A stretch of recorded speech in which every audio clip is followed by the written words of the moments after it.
विश्ववंदनीय महाकारुण्य तथागत सम्यक संबुद्ध तथागत द्वारा उपदेष्टित आर्य सद्धम्म और तथागत का पवित्र पावन ऐसा भिक्खु संघ प्रथमतः इन तीन रत्नों को मैं त्रिवार वंदन करता हूँ तथा जिन जिन महापुरुषों ने धम्म का प्रचार प्रसार किया उनको भी त्रिवार वंदन करता हूँ।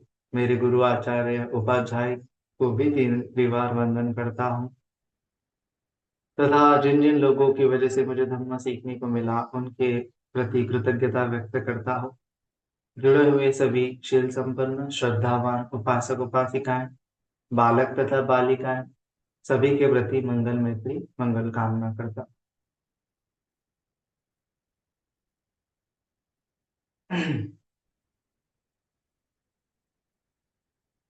सुखो बुद्धानुपादो सुखा सद्धम्म देशना सुखा संगस्य सामग्री समगानन तपो सुखो समगानन तपो सुखो। भगवान बुद्ध का उत्पन्न होना सुखकर है। सुखकर है धम्म की देशना सुनना।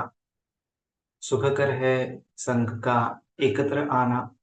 सुखकर है एक साथ तपश्चर्या करना। तो यह वर्षावास का प्रदीर्घ कालखंड अभी संपन्न होते जा रहा है। और जगह जगह पर कठिन चिवरदान का महोत्सव चल रहा है। सभी लोग श्रद्धा पूर्वक ये दानादि कुशल कर्म कर रहे हैं। सभी श्रद्धावान उपासक उपासकों का मैं अनुमोदन करता हूँ कि वह पूरी श्रद्धायुक्त चित्त के साथ दान आदि कुशल कर्म कर रहे हैं। धम्म श्रवण का कुशल कर्म कर रहे हैं। तो आज हम इसी विषय पर चर्चा करेंगे कि बार बार धम्म श्रवण करने से क्या लाभ होता है ना। किस प्रकार से भगवान बुद्ध जी ने बताया है कि जो कालेन धम्म श्रवणम एतं मंगलम उत्तमम, कि बार बार अगर हम धम्म श्रवण करते हैं तो किस प्रकार से हमको लाभ मिलता है। तो आज हम जानने वाले हैं नंदक सूक्त के बारे में, जो अंगुत्तर निकाय में संबोधि वग्गो में 4 नंबर का सूत्र है, नंदक सूत्र। तो बड़ा प्यारा सूत्र है, धम्म श्रवण के ऊपर बड़ा प्यारा सूत्र है ना। तो जितने जितने लोग हैं दान का महत्व समझते हैं, शील का महत्व समझते हैं, धम्म श्रवण का महत्व समझते हैं, तो उन लोगों को इस सूत्र की जो गंभीरता है वह समझ में आएगी ना। जो बार बार अनुमोदन करते हैं, छोटा भी धम्म कार्य क्यों ना हो, उसका अगर हम अनुमोदन करते हैं तो निश्चित रूप से यह सूत्र हमारे लिए ही बना है ना। यह सूत्र हमारे लिए ही और ज्यादा अनुमोदन करने के लिए, धम्म का गौरव करने के लिए, धम्म श्रवण का पुण्य अर्जित करने के लिए, धम्म श्रवण का महत्व समझने के लिए और बार बार धम्म श्रवण करने के लिए एक प्रेरणादायी सूत्र बोला जाएगा, है ना। तो एक समय की बात है कि भगवान भगवान बुद्ध जी श्रावस्ती में अनाथ पिंडक के जेतवनाराम विहार में विहार कर रहे थे। उस समय में उपस्थान शाला में आयुष्मान नंदक जो है, उपस्थान शाला मतलब जहाँ पे जैसे पाठशाला होती है ना, भगवान बुद्ध जी की कुटी अलग होती है। मोनेस्ट्री में कैसा होता है, मोनेस्ट्री में उस समय में जेतवना जो थी, जेतवना आराम, वह मोनेस्ट्री थी। मोनेस्ट्री में अलग अलग बिल्डिंग्स होती है ना, जैसे स्कूल बिल्डिंग्स होती है, हॉस्टल की बिल्डिंग्स होती है, उस प्रकार से ऑफिस बिल्डिंग अलग होती है। तो उस प्रकार से जेतवनाराम यह मोनेस्ट्री होने के साथ वहां पे भगवान बुद्ध जी की मूल गंध कुटी अलग होती थी। मेडिटेशन करने वाले साधक के लिए मेडिटेशन की जो कुटी या फिर हॉल अलग होता था। रहने के लिए भिक्षु की कुटिया अलग होती थी। और उपस्थान शाला जहाँ पे भिक्षुओं को टीचिंग दी जाती, मतलब क्लासेस जहाँ पे भिक्षुओं के होते थे, और जो बड़े बड़े भिक्षु थे वो नए नए भिक्षुओं को सिखाते थे, पढ़ाते थे, है ना। और ये मोनेस्टिक कल्चर तब से लेके आज तक भारत में ही नहीं, अभी तो भारत वर्ष के बाहर भी, शायद Thailand, Sri Lanka, Myanmar, Laos, China, Cambodia, Japan, जितने भी आशियाई देश है, बुद्धिस्ट राष्ट्र है, उन बुद्धिस्ट राष्ट्रों में ये मोनेस्ट्री का कल्चर आज भी जारी है ना। वहां पे जो उपस्थान शाला, मतलब कि जहाँ पे क्लासेस चलते हैं, पर्टिकुलरली भिक्षुओं को पढ़ाते हैं, बड़े भिक्षु छोटे भिक्षुओं को पढ़ाते हैं। तो ऐसे ही अ, शालाएं आज भी भारतवर्ष के बाहर अवेलेबल है। भारत में भी ऐसे बहुत सारे ट्रेडिशंस है, या फिर भारत के बाहर से आए हुए ऐसे ट्रेडिशंस है कि जहाँ पे जो छोटे बच्चे हैं, आज हम स्कूल में भेजते हैं, कॉन्वेंट में भेजते हैं, तो पुराने जमाने में ये सभी जो बुद्धिस्ट राष्ट्र में जो छोटे छोटे बच्चे हैं वो बिहार में जाके पढ़ाई करते थे। तो जैसे नालंदा, विक्रमशिला, ये यूनिवर्सिटीज हुआ करती थी। तो उन यूनिवर्सिटीज में पढ़ने के लिए भी आपको भिक्षु बनना अनिवार्य हो जाता था, है ना। भिक्षु बन के ही पढ़ाई होती थी। और जब पढ़ाई पूरी हो जाती थी तो उसके बाद भिक्षु जो है या तो भिक्षु रहते थे या फिर गृहस्थ बन जाते थे। तो ऐसी परंपरा रही है मोनेस्ट्रियों की, और उसकी बदौलत ही ये पूरे आशियाई बुद्धिस्ट राष्ट्र डेवलप हुए हैं, उनकी ग्रोथ हुई है। और आज भी वहां पे हमें वैसा कल्चर जो है दिखाई देता है। अगर हम जापान में जाएंगे तो जापान में जो एजुकेशन का सिस्टम है वहां पे जैसे सामनेर प्रशिक्षण होता है इंडिया में, फिर सामनेर मतलब छोटे छोटे बच्चों को जैसे सामनेर जब वो बन जाता है, छोटा भिक्षु जब बन जाता है, तो कैसे उसको बताया जाता है कि खुद पे काम करो, स्वच्छता रखो, और विनय में उसको थोड़ा सा परिपक्व और सेल्फ इंडिपेंडेंट बनाया जाता है। ठीक उसी प्रकार से जापान की एजुकेशन सिस्टम है।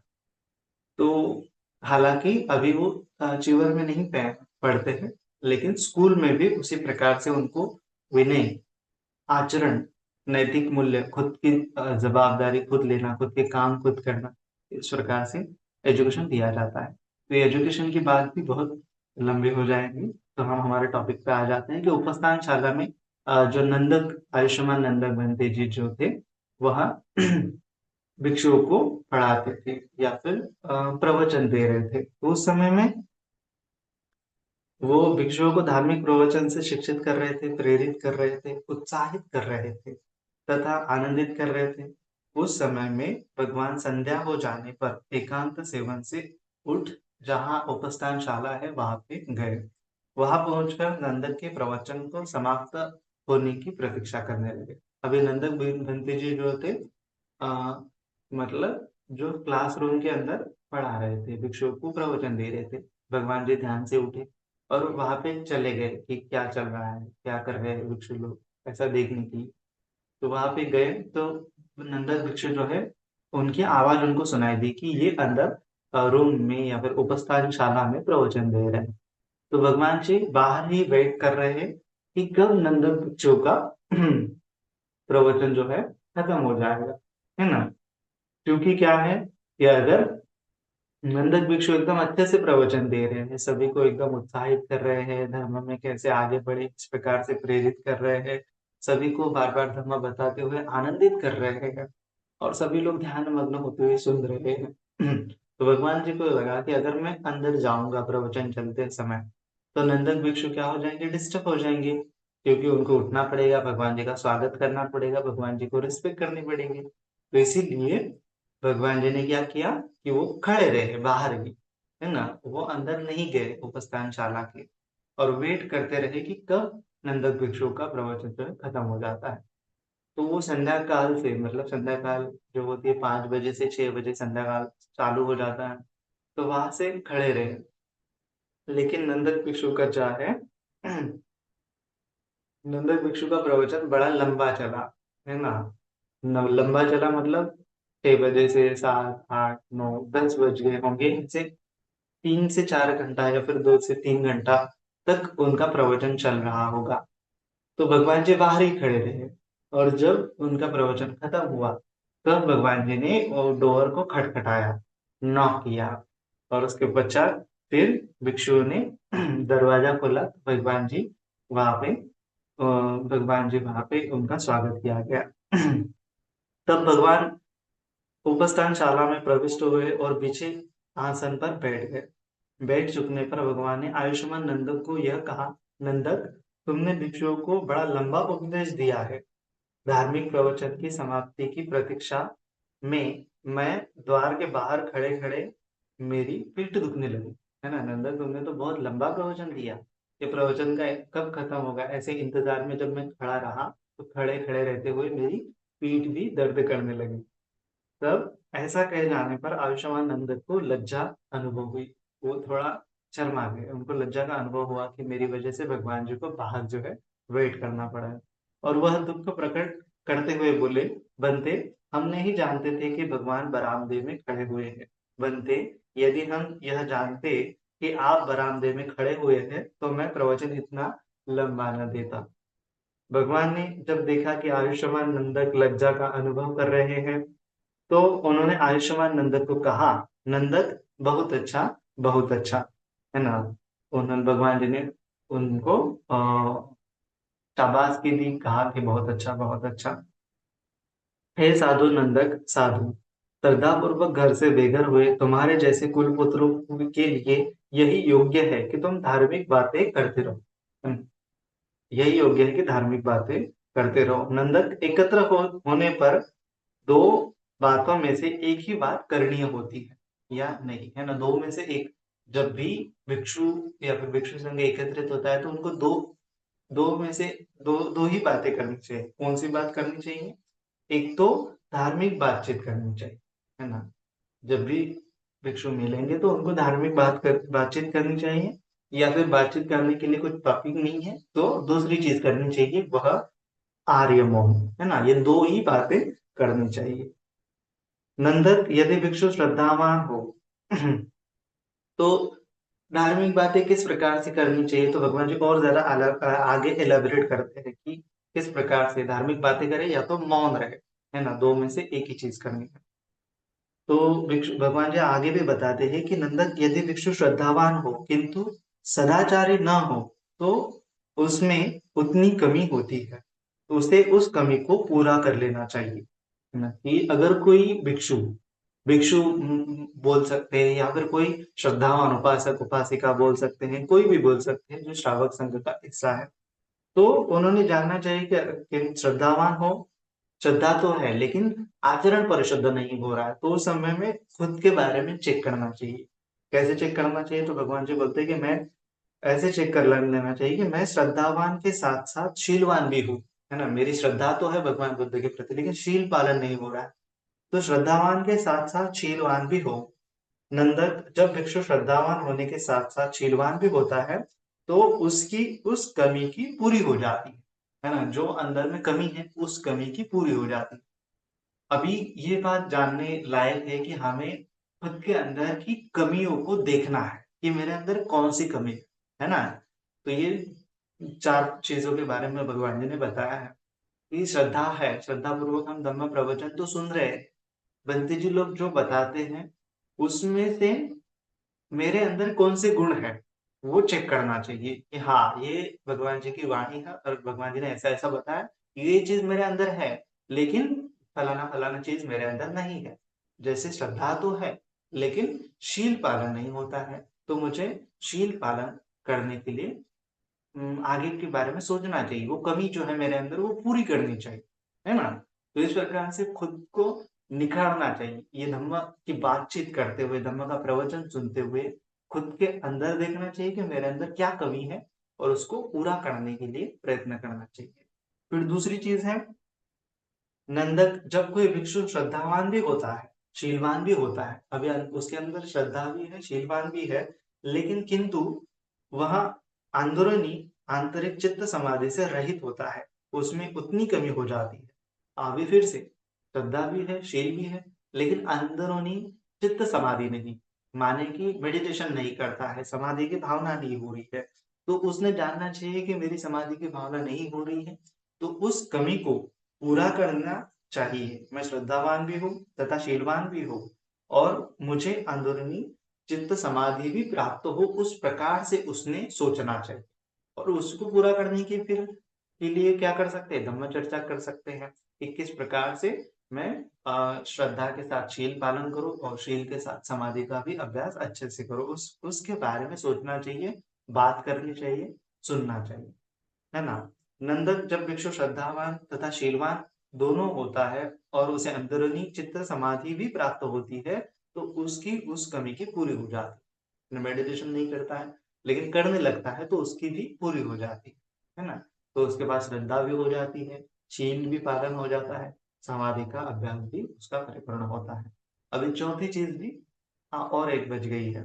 नंदक जब कोई भिक्षु श्रद्धावान भी होता है, शीलवान भी होता है, उसे अंदरूनी चित्त समाधि भी प्राप्त होती है, किंतु वह प्रज्ञा द्वारा धर्म विदर्शना से रहित होता है।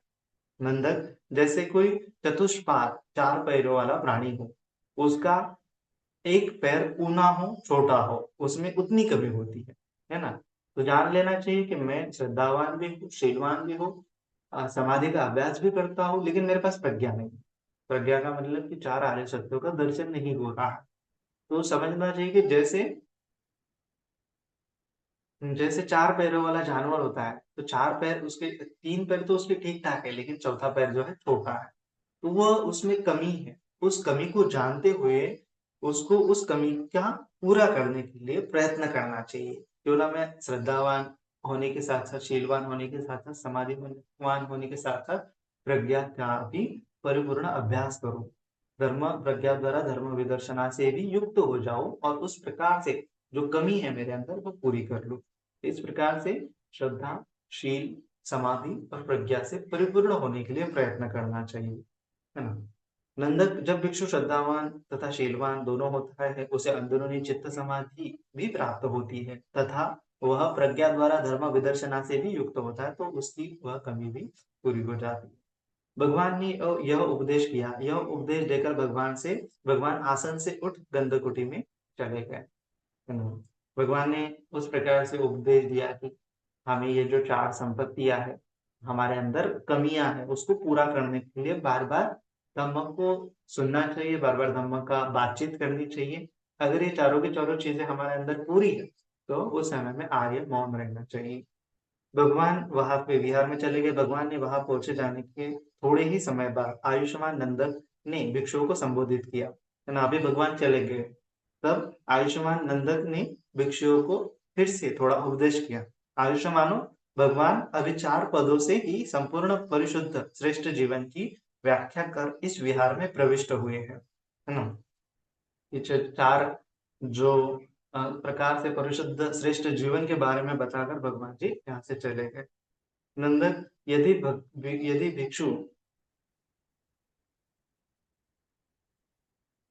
यदि भिक्षु श्रद्धावान होता है किंतु शीलवान नहीं होता है या उसकी कमी होती है, तो फिर से वो रिपीट करते हैं कि किस प्रकार से भगवान जी ने वो कमियों को पूर्ति करने के लिए बताया है। ना श्रद्धावान नहीं है तो श्रद्धा को बढ़ाना चाहिए, शीलवान नहीं तो शील को बढ़ाना चाहिए, समाधिवान नहीं है तो समाधि को बढ़ाना चाहिए, प्रज्ञावान नहीं है तो प्रज्ञावान होना चाहिए। भिक्षुओं, समय-समय पर धर्म श्रवण करने के, धर्म के विषय में बातचीत करने के 5 शुभ परिणाम होते हैं। है ना? अभी ये 4 संपत्तियाँ या फिर 4 प्रकार से श्रेष्ठ परिपूर्ण जीवन जीने के लिए हमें बार-बार धर्म को श्रवण करना चाहिए, है ना? क्योंकि हम सीखे हैं, क्योंकि अभी हमें ये 4 परिपूर्ण नहीं हो रहे हैं, तो हमें अभी भी धम्म श्रवण करना बाकी है, शेष है और ये अगर हम धम्म श्रवण करेंगे तो हमें ये 5 शुभ परिणाम मिलेंगे, 5 फायदे होंगे बार-बार धम्म श्रवण करने पर। तो कौन से 5 होंगे? तो नंबर 1, आयुष्य मानो एक भिक्षु दूसरे भिक्षुओं को आदि कल्याणकारक, है ना? भिक्षुओं को या फिर उपासक-उपासिकाओं को, भिक्षुओं को आदि कल्याणकारक, मध्य में कल्याणकारक तथा अंत में कल्याणकारक, आदि कल्याण, मध्य कल्याण, पर्युसान कल्याण तथा अर्थ सहित, सार्थ स व्यंजन, अर्थ सहित, व्यंजन सहित संपूर्ण रूप से परिशुद्ध ब्रह्मचर्य का उपदेश देता है ना? अर्थ के साथ, व्यंजन के साथ, शब्द के साथ, उसके अर्थ के साथ, मीनिंग के साथ उपदेश देता है। आयुष्य मानो जब जब भिक्षु दूसरे भिक्षुओं को आदि आदि कल्याणकारक, मध्य में कल्याणकारक तथा अंत में कल्याणकारक, अर्थ सहित, व्यंजन सहित संपूर्ण रूप से परिशुद्ध ब्रह्मचर्य का उपदेश देता है, तब तब वह शास्त्र को प्रिय लगने वाला होता है, अच्छा लगने वाला होता है। गौरवहार्य होता है, आदरणीय होता है। आयुष्य मानव समय समय पर धर्म श्रवण करने का, धर्म के विषय में बातचीत करने का यह पहला शुभ परिणाम होता है। भगवान बुद्ध के प्रति उसका गौरव बढ़ता है। वो भगवान बुद्ध जी के प्रति उसके मन में प्रिय भाव उत्पन्न होता है। भगवान बुद्ध जी के प्रति उसके मन में गौरव का भाव उत्पन्न होता है। यह पहला शुभ परिणाम है ना? क्योंकि शास्त्र सम्यक संबुद्ध, है ना? उनके बारे में जब हम सुनते हैं, उनकी गुणों के बारे में हम सुनते हैं, उनके धम्म उपदेश को हम अगर सुनते हैं, तो उनका जो ज्ञान है, उसकी हमें उनके ज्ञान के प्रति, उनके आचरण के प्रति हमें एक श्रद्धा भाव, एक मोद भाव, एक प्रमोदित भाव हमारे मन में उत्पन्न होता है कि कितने भली प्रकार से शास्त्रा ने हमें धर्म का उपदेश दिया है, दुःख मुक्ति का मार्ग बताया है। ऐसा सुनते हुए भगवान जी हमें प्रिय लगने लगते हैं। और जैसे ही भगवान बुद्ध जी हमें प्रिय लगने लगते हैं, तो ये श्रद्धा का उदय हमारे मन में होने लगता है। तो श्रद्धा का उदय अगर हमारे मन में होता है, तो ये बड़ा कल्याणकारी है। ये श्रद्धाए प्रति ओघन बोला गया है। ये श्रद्धा हमें दुःख मुक्ति की राह पर ले जाती है। कहा जाता है कि भगवान बुद्ध जी का नाम सुनने मात्र से भी जो प्रसन्न होता है, वह देवता लोक में उत्पन्न हो जाता है। इतना सुखकर है। सुखो बुद्धानुत्थातो सुखा सद्धम्म देशना। बुद्ध का उत्पन्न होना, बुद्ध की वाणी सुनना इतना सुखकर है ना? और वो वाणी सुनने के पश्चात जब हमें भगवान बुद्ध जी और प्रिय लगने लगते हैं, भगवान बुद्ध जी का धर्म और प्रिय लगने लगता है, तो ये बड़ा कल्याणकारी है, बड़ा कल्याणकारी है। क्योंकि क्या है कि ये जो आनंद है, प्रिय लगने वाली चीज तो असंख्य है इस संसार में, इस जीवन में अनंत चीजें हैं, जिसके ऊपर मन को लेके जाते हुए हम वहां पे रस ले सकते हैं, है ना? वहां पे आनंदित हो सकते हैं, प्रमोदित हो सकते हैं, चित्त में मोद उत्पन्न कर सकते हैं, चित्त को छंद लगा सकते हैं बाहरी चीजों का। लेकिन ये बाहरी चीजें जो हैं, ये उसमें कोई अर्थ नहीं है, ये सब निरर्थक है, ये सब क्षणिक मात्र है। और ऐसे संसार, ये सांसारिक चीजों के प्रति अगर हमारा मोह भाव बढ़ता है, प्रिय भाव बढ़ता है, मुदित भाव बढ़ता है, तो वह क्या है? अनित्य है, क्षणभंगुर है, और उसमें कुछ रस नहीं है। सही रस अगर आपको चाहिए, तो बोला गया है सर्व रसम धम्म रसम जिनाति।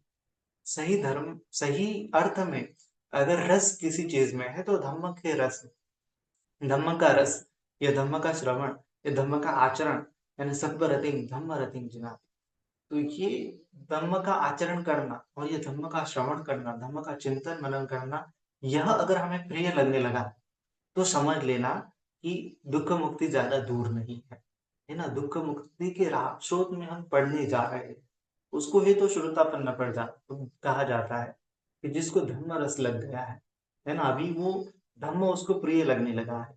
ये संसार उसको समझ में आया है, ये मायाजाल, ये अनित्यता, ये दुःखता, ये अनात्मता, उसको संसार के प्रति ये समझ में आते हैं, ये रियलिटी समझ में आती है। और फिर उसका मन जो झुकता है धम्म की तरफ, और धम्म में ही फिर उसको आनंद मिलने लगता है, तब यह अवस्था बड़ी कल्याणकारी है। क्योंकि संसार छूटने वाला है, सब बिखरने वाला है, एंड सब नष्ट होने वाला है। तो ऐसे संसार में रस लेने से आपको कुछ भी नहीं मिलेगा दुःख के अलावा।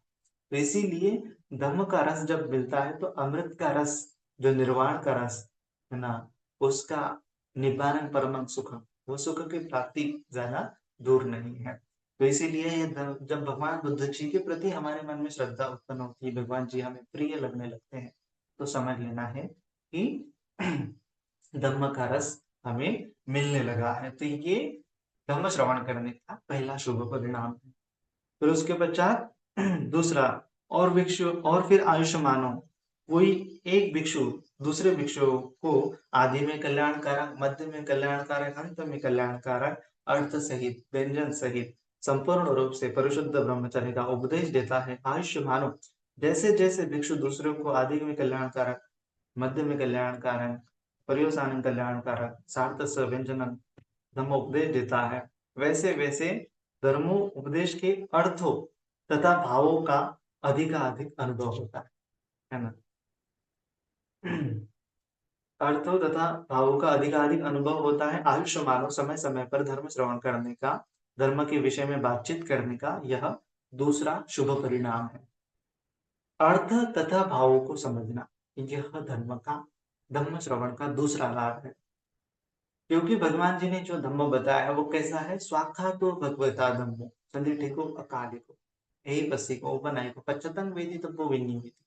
तो स्वाक्षातो भगवता, भगवान जी ने जैसा धम्म बताया है वो कैसा है, सुंदर प्रकार से व्याख्या कर करके धम्म बताया है। ऐसा पाली भाषा का एक भी शब्द नहीं है कि जिसकी भगवान जी ने व्याख्या नहीं की है। अगर उस व्याख्या का अर्थ हमें समझ में आता है तो क्या होता है, धर्म का हमें अधिकाधिक अनुभव होता है। पच्चतम वेदी तत्व विनियोगी, साक्षात्कार होने लगता है ना। जैसे जितने शब्द है भगवान जी ने बताया है कि ये दुख है, ये दुख समुदय है, ये तृष्णा है ना। तृष्णा क्या है, अगर आप मेडिटेशन करते हैं, ध्यान करते हैं, तो ध्यान करते समय अब आपको समझ में आता है कि हाँ ये तृष्णा है ना, ये दुख समुदय है, ये दुख निरोध है, ये सम्यक दृष्टि है, ये सम्यक चेतना है। इस प्रकार से हम नोटिस करते हैं कि मेरे अंदर जो चल रहा है, ये पंचोपादान की भावना करेंगे तो ये रूप है, ये वेदना है, ये चित्त है, ये रूप है, ये वेदना है, ये संज्ञा है, ये संस्कार, ये विज्ञान है। ऐसे पृथक पृथक करके देखेंगे तो पंचोपादान का न दुख का अनुभव होगा, और पंचोपादान नहीं रहेंगे तो दुख निरोध का अनुभव होगा। तो धर्म का दुख निरोध का अनुभव और ज्यादा क्लियर होता है जब हम शब्दों को समझते हैं और तथा उसके अर्थ को समझते हैं। जैसे रूप क्या है, जैसे वेदना क्या है, जैसे संज्ञा क्या है, संस्कार क्या है, विज्ञान क्या है, यह समझते हैं, है ना। तो उसका अभ्यास करने में इजी हो जाता है। अगर वो अर्थ ही नहीं समझेंगे तो उसका अभ्यास भी प्रॉपरली नहीं होता है ना। निर्वाण क्या है, दुख समुदय क्या है, दुख निरोध क्या है, ये चीजों का अर्थ अगर हम समझते हैं, है ना, अर्थ तथा भावों का अधिकाधिक अनुभव होता है। तो जैसे जैसे भिक्षु लोग जो होते हैं प्रवचन देते हैं, वो अपना अर्थों को गंभीर रूप से समझाते हैं, अलग अलग पर्याय से समझाते हैं, अलग अलग उदाहरण देते हुए समझते हैं, तब जाके हमें एक एक शब्द जो है समझ में आने लगता है।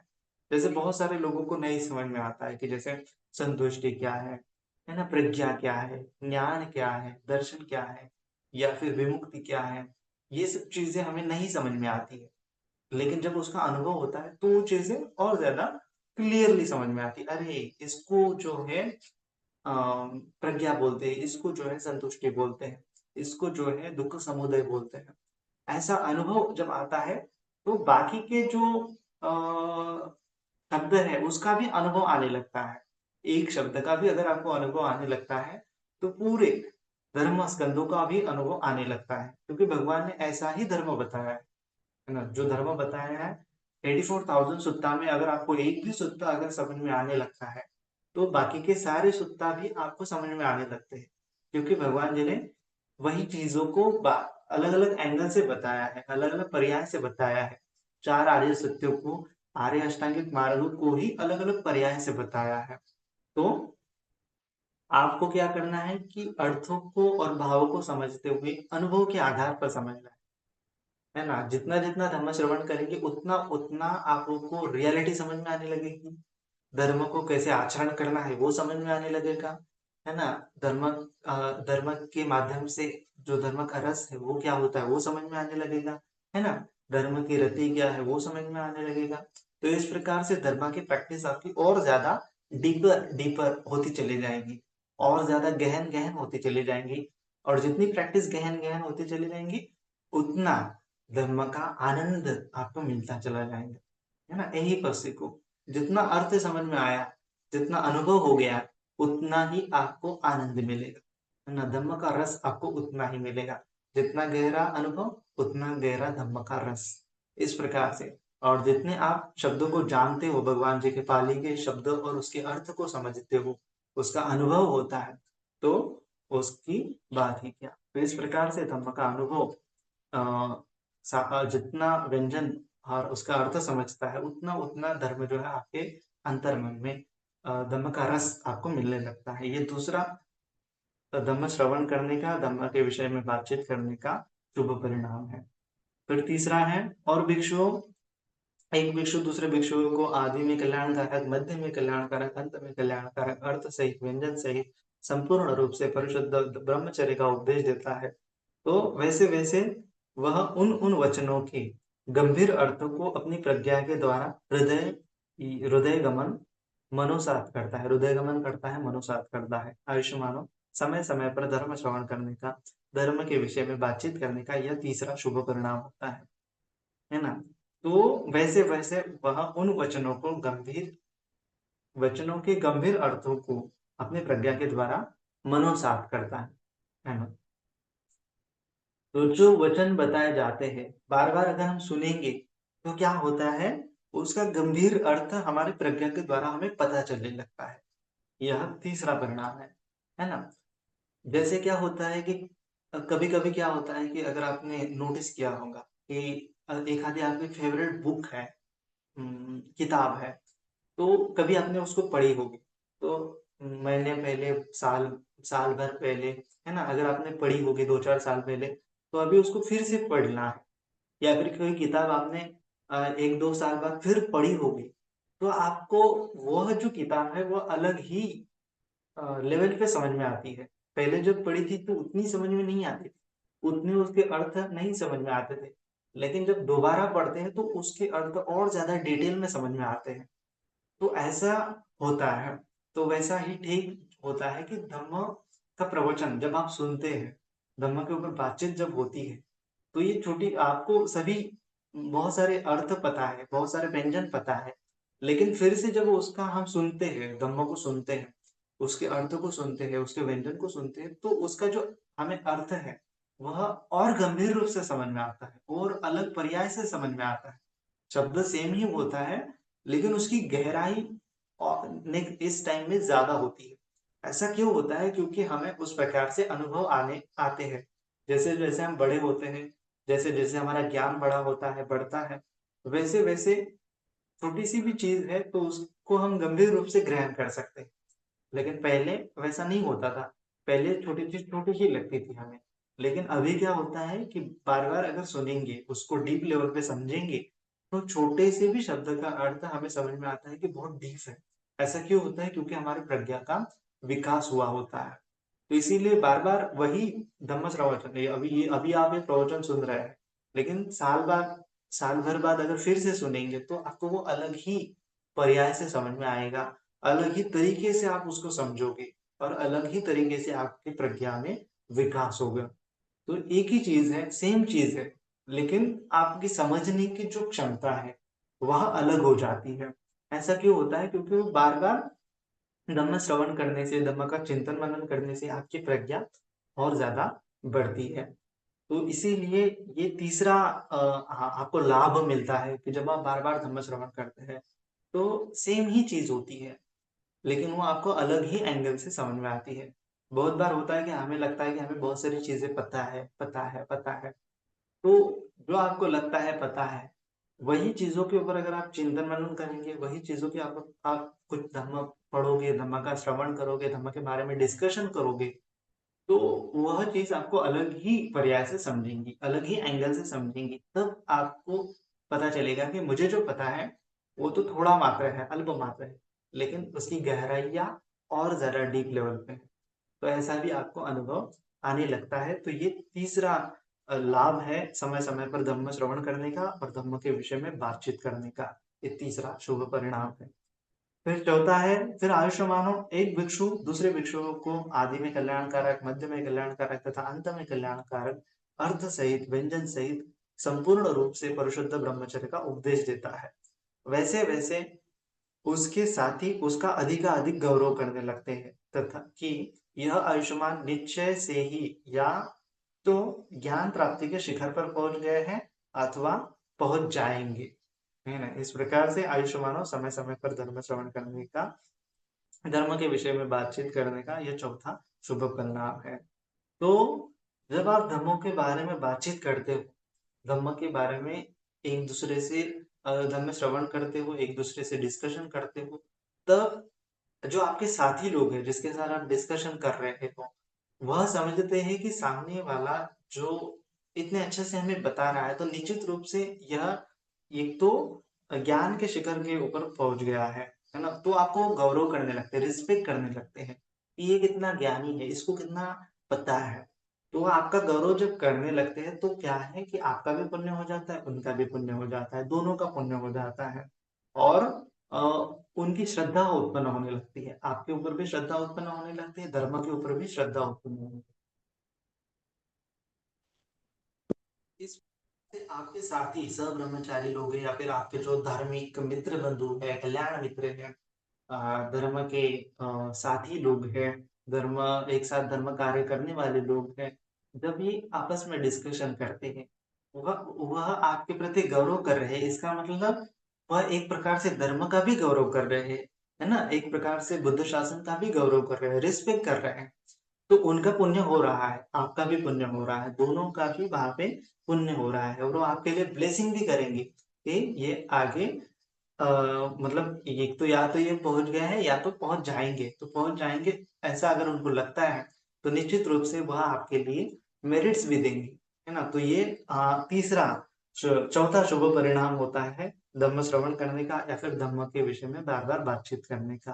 तो ये चौथा शुभ परिणाम है। तो इस प्रकार से बातचीत करने से क्या होता है दूसरे लोगों के मन में श्रद्धा उत्पन्न हो रही है, श्रद्धा का बीज उत्पन्न हो रहा है, तो ये बड़ा कल्याणकारी है। भगवान जी ने ये भी बताया ना 10 पुण्य क्रियावतों में धम्म श्रवण भी क्या है पुण्य है और धम्म देशना भी पुण्य क्रियावस्तु है। तो अगर आप दूसरों को धम्म के बारे में बता भी रहे हो तो वह बहुत ज्यादा पुण्य कर्म है क्योंकि क्या है सब दानम धम्म दानम जिनाति ये सभी दानों में धर्म दान श्रेष्ठ है। तो अगर आप किसी के धर्म दान का मतलब है कि किसी के चित्त में श्रद्धा का बीज जो है उत्पन्न करना श्रद्धा के साथ-साथ उसको शील में प्रतिष्ठित करना, शील के साथ-साथ उसको समाधि में प्रतिष्ठित करना, समाधि के साथ-साथ उसको प्रज्ञा में प्रतिष्ठित करना। इस प्रकार से आप धर्म दान जो है दे सकते हैं, तो उसका भी एक अलग लेवल पे आपको पुण्य मिलेगा। तो ये पुण्य आपको मिलता है और साथ ही साथ लोग जो है धर्म का गौरव करते हैं, उनका भी पुण्य होता है और वह भी आपके लिए पुण्य जो है शेयर करते हैं। तो इस प्रकार से ये चौथा लाभ होता है। और फिर लास्ट में 5वां लाभ होता है और फिर आयुष्य मानो एक भिक्षु दूसरे भिक्षुओं को आदि में कल्याणकारक, मध्य में कल्याणकारक तथा अंत में कल्याणकारक अर्थ सहित, व्यंजन सहित संपूर्ण रूप से परिशुद्ध ब्रह्मचर्य का उपदेश देता है। आयुष्य मानो जैसे-जैसे भिक्षु उपदेश देता है, तो जो भिक्षु शैक्य होते हैं, है ना? जो शैक्य होते हैं, लर्निंग वाले होते हैं, अभी तक वो उन्होंने कोई अवस्था प्राप्त नहीं की होती है, ऐसे भिक्षु होते हैं जिनके चित्त में अभी प्राप्ति नहीं होती है तथा जो अनुभव निर्वाण की कामना करते हुए विचरते हैं, वे उस धर्म को सुनकर अप्राप्त की प्राप्ति कर लेते हैं। है ना? अप्राप्त की प्राप्ति कर लेते हैं। मतलब अभी तक वो श्रोतापन्न नहीं है, तो श्रोतापन्न हो जाते हैं धर्म का श्रवण करते हुए। सकृदागामी नहीं है, तो सकृदागामी होते हैं। अनागामी नहीं है, तो अनागामी हो सकते हैं। अनंत नहीं है, तो अनंत हो सकते हैं। जो प्राप्त नहीं किया हुआ है, वह प्राप्त कर सकते हैं। है ना? अनधिकृत पर अपना अधिकार कर सकते हैं तथा असाक्षात्कृत को साक्षात करने के लिए प्रयत्न आरंभ कर सकते हैं। यानी या तो कर सकते हैं या तो प्रयत्न आरंभ भी कर सकते हैं कि हाँ भले प्रकार से धर्म बताया है अभी मुझे और ज्यादा खुद के ऊपर काम करना चाहिए तो इस प्रकार से वो वीर्य आरंभ करते हैं प्रयत्न करते हैं लेकिन जो अनंत क्षीणाश्रव भिक्षु होते हैं जिन्होंने अपने जीवन का उद्देश्य प्राप्त कर लिया है जो कृताकृत हो गए हैं जो भार विहीन हो गए हैं जिन्होंने सदर्थ की प्राप्ति कर ली है जिनके भव बंधन क्षीण हो गए हैं तथा जो सम्यक प्रकार से प्रज्ञा विमुक्त है जो उस धर्म को सुनकर जीवन में सुख का अनुभव करते हैं, विचरते हैं, आयुष्य मानव समय-समय पर धर्म श्रवण करने के विषय में बातचीत करने का यह 5वां शुभ परिणाम है ना? तो अगर वह जिन्होंने वो पूरी तरह से जो संख्य जैसे भगवान बुद्ध जी अपने नंदक बंदे जी का प्रवचन सुन रहे हैं तो ऐसे भिक्षु प्रवचन सुनते हुए भगवान बुद्ध जी समझो अनंत भिक्षु लोग जो है असेख्य लोग हैं वो अगर धर्म को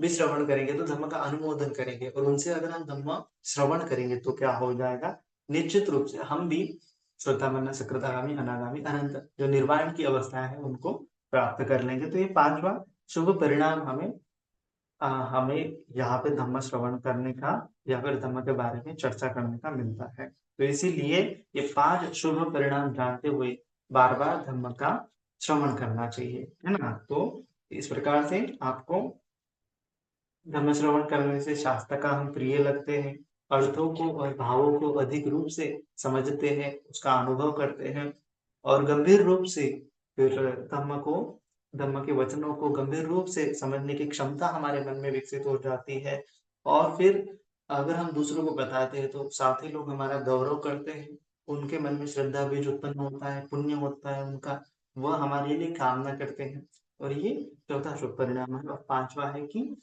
अगर हमें जो प्राप्त नहीं हुआ है, वह हम प्राप्त कर सकते हैं, प्राप्त हो सकता है।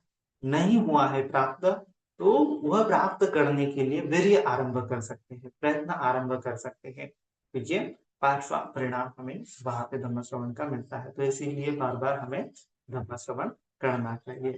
तो इस प्रकार से ये धम्म का शुभ परिणाम धम्म श्रवण का शुभ परिणाम जानते हुए इसी प्रकार से आचरण करेंगे, प्रज्ञावान बनेंगे और प्रज्ञा विमुक्ति का साक्षात्कार करेंगे।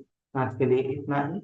सभी का मंगल हो, सभी का कल्याण हो, सभी जन सुखी हो, सुखी हो, सुखी हो। साधु, साधु, साधु।